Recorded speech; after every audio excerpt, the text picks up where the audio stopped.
इन पक्षियों को देख रहे हैं आप? इनका उड़ना वायु में इतना संतुलन मुक्त कर देता है ना?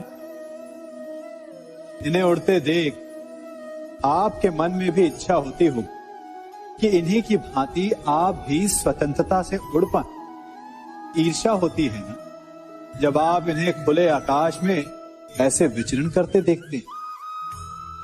पर कभी सोचा है इस उड़ान को, इस स्वतंत्रता को पाने के लिए कितना परिश्रम, कितना अभ्यास किया होगा इन्होंने? आकाश में उड़ने से पूर्व धरती पर कितना गहन परिश्रम किया होगा इन्हें। इनके माता पिता ने पहली बार जब इन्हें पंख फड़फड़ाने को उकसाया होगा तो कितनी बार गिरे होंगे। पहली बार वायु में उड़ते समय कितना भय लगा होगा इन्हें। अपनी पहली उड़ान के पश्चात धरती पर उतरते समय गिरकर कितनी चोट खाई हुई। इस उड़ान का, इस स्वतंत्रता का ये मूल है।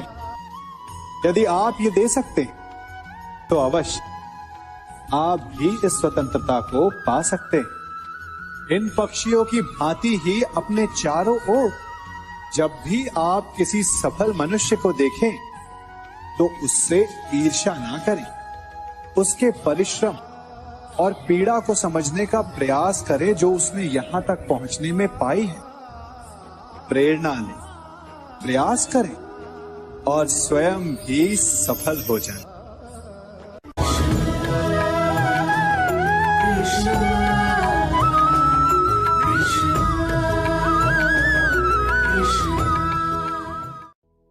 जीवन में सफल कौन नहीं होना चाहता?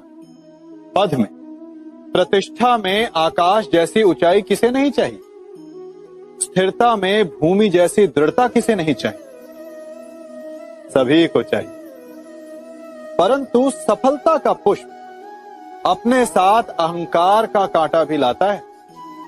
सफलता आपको आनंद देती है, उपलब्धि आपको गर्व देती है, और फिर यही आनंद धीरे धीरे अहंकार में परिवर्तित हो जाता है, फिर अतिक्रमण और अंततः अन्याय में।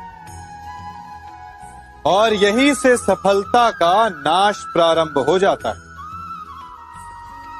यदि आप चाहते हैं कि आपकी सफलता लोगों की दृष्टि में सम्मान बनकर रहे, लोगों के मन में शूल बनकर नहीं, तो ये आप वृक्ष से सीखिए। फलों से लदने के पश्चात वो झुक जाता है। उसी प्रकार सफलता मिलने पर विनम्रता अधिक आवश्यक है। और जीवन में अधिक सफलता पाने के लिए या पाने पर और अधिक विनम्र हो जाना चाहिए।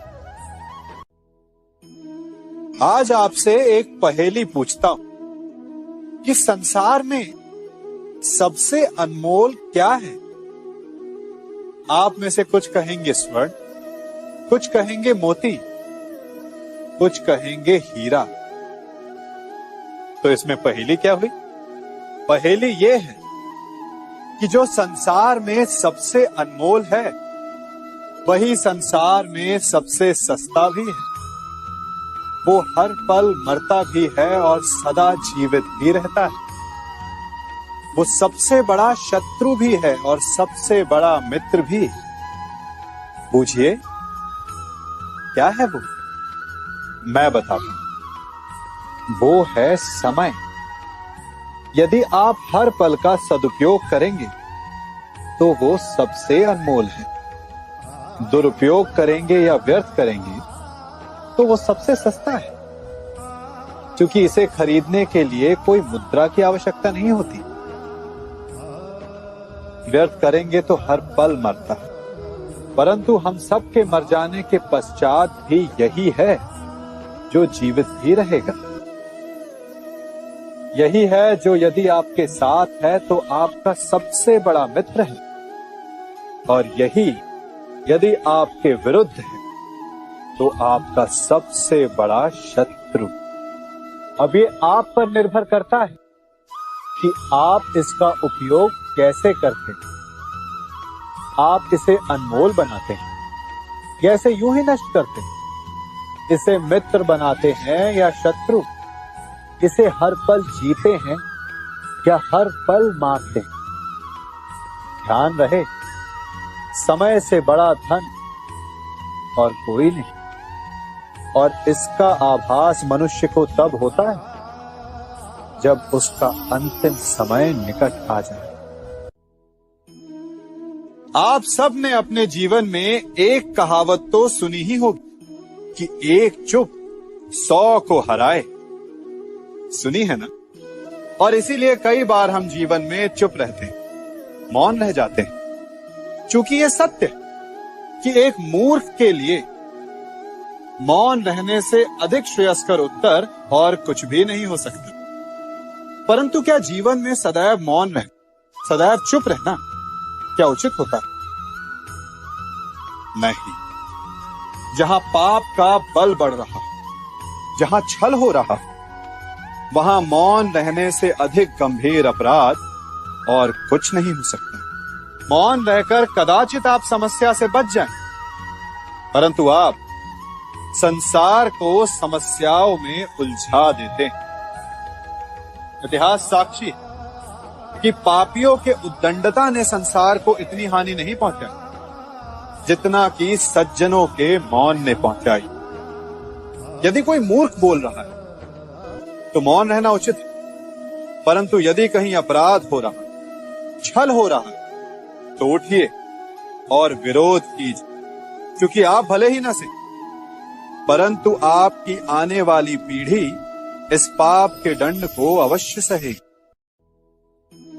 एक न एक बार हर युवा के जीवन में एक ऐसा समय आता है जब उसे लगता है कि उसके माता पिता उसके साथ बहुत कठोर हो रहे। मैं आपसे पूछता हूं, क्या आपने कभी कुम्हार को मटकी बनाते हुए देखा है? वो गीली माटी से मटके को चाक पर आकार देता है, और वास्तविक आकार वो मटकी को तब देता है जब वो लकड़ी के संभल से मटके को बाहर से पीटता है। हम सभी उस कुम्हार को मटके को पीटते हुए देखते हैं, परंतु उस कुम्हार के उस हाथ को नहीं देखते जो मटके को भीतर से बाहर की मार से सहारा दे रहा है।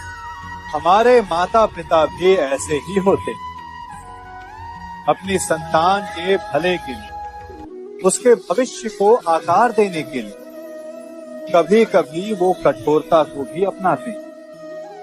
आप केवल उनकी कठोरता को मत देखिए, उस संभल को भी देखिए जिसने आपको भीतर तक से संभाल कर रखा है।